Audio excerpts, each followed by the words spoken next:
হরে কৃষ্ণা, রাধে রাধে। আজকে আপনাদের এমন একটি কথা বলবো যেটা শুনলে আপনাদের শরীর শিউরে উঠবে। অনেকে বলে ভগবান কি করবেন, ভগবান কি আমাদের দেখবেন, ভগবান কি আমাদের রক্ষা করবেন, ভগবান কি আমাদের খাওয়াবেন নাকি, এরকম বলে আজকাল মানুষ।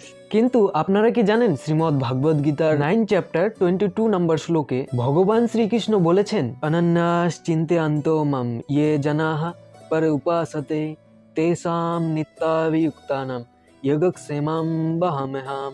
এই শ্লোকটির মানে হলো যে অনন্য চিত্তে ভগবানের চিন্তনে মগ্ন হয়ে পরিপূর্ণ ভক্তি সহকারে সর্বদাই ভগবানের উপাসনা করেন, তাদের সমস্ত অপ্রাপ্ত বস্তু ভগবান বহন করেন এবং তাদের প্রাপ্ত বস্তু সংরক্ষণ করেন। ভগবান এই শ্লোকটির মাধ্যমে যেন প্রতিজ্ঞা করেছেন যোগক্ষেমং বহাম্যহম বলে। ভগবান বলেছেন যে যা তোমার প্রাপ্তির কথাই ছিল না তা আমি প্রাপ্তি করিয়ে দেব, যা তোমার ভাগ্যেও নেই তা আমি তোমার ভাগ্যে দেব, যা তোমার ভাগ্যে পাওয়ার কথাই ছিল না তা আমি তোমাকে প্রাপ্ত করিয়ে দেব, যা তোমার কাছে আছে সেটা রক্ষা করার কথা তুমি ভাবো, চিন্তা করো, কিন্তু সেটা রক্ষা করার ক্ষমতা তোমার নেই। তাই ভগবান কি করেন, তোমার সেই প্রাপ্তি বস্তুকে যা তুমি পেয়েছো তাকে রক্ষা করতে ভগবান প্রতিজ্ঞা করেন। ভগবান রক্ষা করেন, কিন্তু তার জন্য চাই অনন্যাস চিন্ত্যন্তো মাম, মানে হলো ভগবানকে ছাড়া মন আর অন্য কোথাও যায় না।